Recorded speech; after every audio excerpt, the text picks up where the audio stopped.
If your hips have been tight, achy, or just unreliable for a while, this video might be perfect for you. But not because it's complicated, actually because of the opposite. Most people either avoid the movements that make their hips hurt, or they just cycle through random stretches that they found online with nothing to show for it. Neither of those is a system. And without a system, you're just guessing. What I'm going to walk you through today is a layered movement framework that walks you through a bunch of the movements that cover the hip joint. Every exercise can be done at home with zero equipment. And every single one of these exercises also scales, meaning that it doesn't matter where you're starting from. There's a version of this that works for you right now. We're going to go through 3 layers.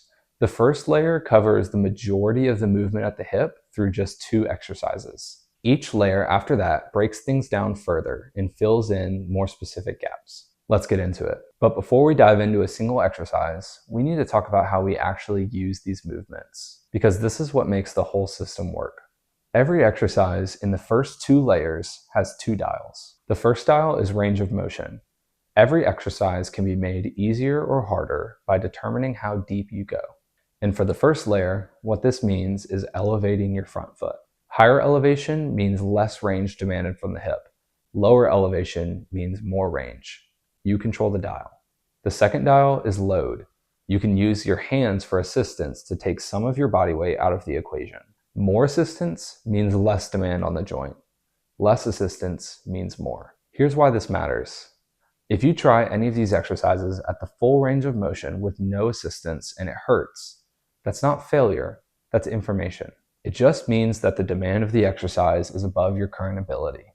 You dial it back until it becomes pain-free, and you build from there.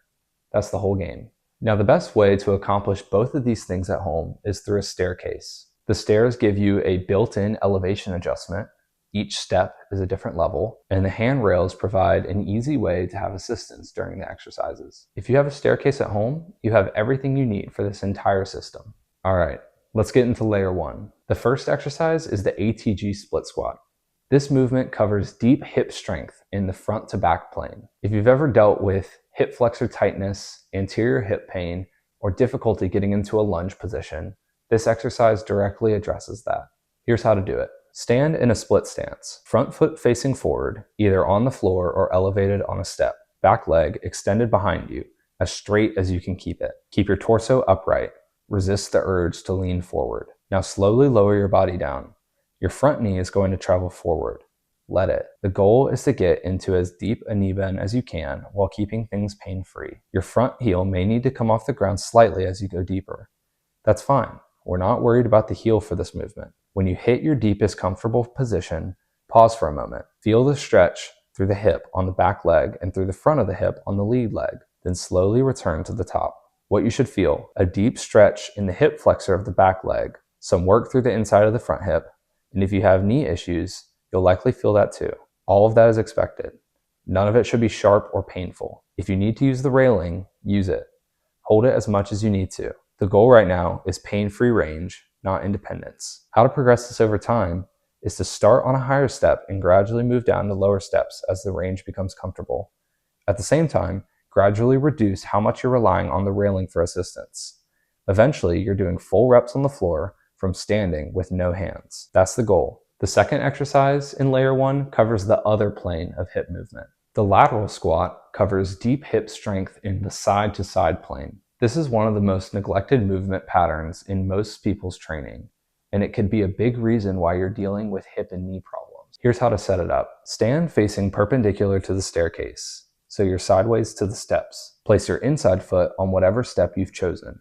Your outside foot stays on the ground. One important note before you start: if your hips or ankles are tight, turn that elevated foot out about 45 degrees. This adjustment alone makes the movement dramatically more accessible and lets you get into a deeper position without fighting your joints. Keep your body turned exactly sideways to the staircase. Your body's going to want to rotate and open up toward the stairs to reduce the demand. Don't let it. Stay square. Keeping that outside leg straight, slowly lower yourself into a deep lateral squat position. Let the knee bend, let yourself sink into it, and hold at the bottom for a moment. Here's the second important cue. As you get into the bottom position, lean your torso toward the straight leg, away from the stairs. I know that feels counterintuitive, But when you do it, you're going to feel a deep stretch through the inner thigh and groin of that straight leg. That's exactly where we want to be working. When you lean toward the elevated foot, you're taking that stretch away. A couple of additional regressions if you need them. Your front heel can come off the ground to make the sitting position easier to get into. Use that if you feel unstable. And obviously, the railing is there for as much assistance as you need. Progression follows the same path as the split squat. Lower elevation over time, less hand assistance over time, until you're doing these on the floor with no support. Those two exercises, the split squat and the lateral squat, cover the fundamental movements of the hip joint. If you became genuinely proficient at both of those exercises, you most likely would have very functional, pain-free hips. That's not an exaggeration. The movements are really that comprehensive. But if you want to go further and cover more of the specific capacity of the hips, let's go to layer 2. The first layer 2 exercise is the pigeon pose. And we're going to do a version of this that actually strengthens the outer hip rather than just stretching it. The ability to resist load when the hip is externally rotated or when the leg is turned out is very quickly lost in sedentary people and in people with joint pain. It matters for hip health and it matters for knee health too. Here's how to set it up. Sit on the floor with both legs bent to about 90 degrees and your feet turned inward. If your hips are really tight, elevate the knee of your working leg slightly off the ground. Put something under it so there's a gentle slope downward from knee to foot. This reduces the external rotation demand and makes the starting position more manageable. Place your hands on the floor just past your shin for support. Now slowly lower your torso down toward your shin, keeping that shin actively pressed into the floor. Then bring yourself back to upright. And as you come up, think about actively driving that shin down to the ground. That's the muscle doing the work. That's what separates this from a passive stretch. The range you're working through is the training stimulus. Don't rush it. Slow and controlled both ways. The second layer 2 exercise improves the flexibility of the inner thighs and hamstrings. It may look like a standard stretch, but it isn't. This is the standing pancake, and it's one of the best examples of the loaded flexibility principle in action. Start in a wide standing stance with both legs straight. The wider your feet are, the harder the exercise. So find a width that feels like a genuine challenge but lets you move without pain. The movement is hinging at the hips and lowering your torso toward the ground, holding at your deepest comfortable position and then pulling yourself back up. What's happening here is that your inner thighs and hamstrings are working to control the descent and pull you back out of the position. This is a strength exercise for those muscles in exactly the ranges where most people are weakest. You're not just sitting in a stretch, you're training. A couple of things to know. This exercise scales itself naturally. A narrower stance is easier, a wider stance is harder. You can also use a chair or any elevated surface for hand assistance on the way down and up. This lets you push into a deeper range than you could manage unassisted, which is exactly where you want to be working. Progress this by gradually widening your stance, going deeper over time, and reducing hand assistance as the range becomes comfortable. Now let's move into layer 3. Both of these exercises are much more similar to standard stretches, but they're still very effective and more than worth putting into your program if you have time. The couch stretch is specifically targeting quad and hip flexor length, and it's one of the most effective exercises to do those things when it's done correctly. You can do this against an actual couch or against a bench or against any surface that lets you prop your back foot up behind you. Put something soft on the floor for your knee. Place your back foot up on the surface behind you, front foot forward. This is your starting position. Now, before you think about getting upright, contract the glute on the working leg. Squeeze it. Hold that contraction, and then work to bring your torso up as far as you can until you feel a good stretch. The goal is to be able to have your torso completely upright. That glute contraction is not optional. When you just stand up without it, you're compensating through the lower back and you're losing most of what actually makes this exercise effective.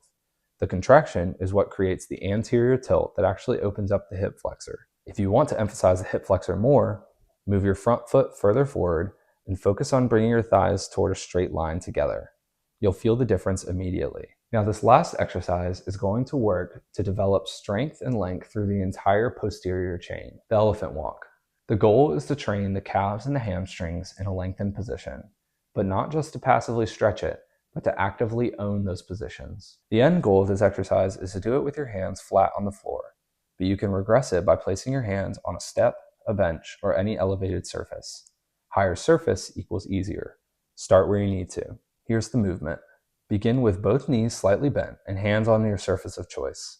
Now straighten one leg, drive that knee to locked out while keeping your hands where they are. You're going to feel a strong stretch through the hamstring and calf of that leg.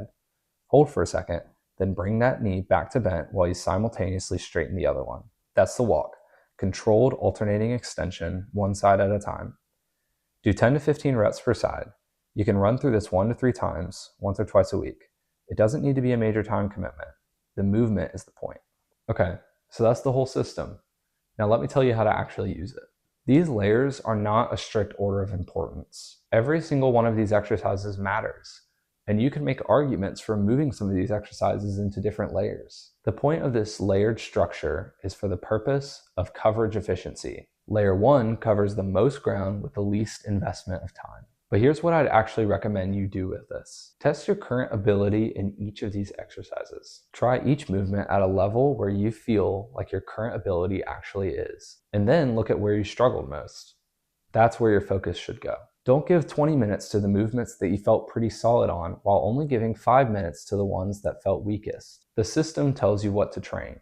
Your current ability tells you what to prioritize. The goal with all of these exercises is the same. Find the level for you that's pain-free and slightly challenging. Start there, add load and range over time, and let the ability build.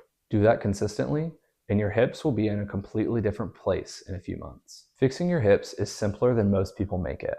It's not about finding the perfect stretch or the perfect exercise. It's about covering the movement the joint actually needs at a level your body can currently handle and building up from there. That's what the system does. If this video was useful to you, save it so that you can come back to it and see those exercise cues to make sure that you're doing these movements correctly.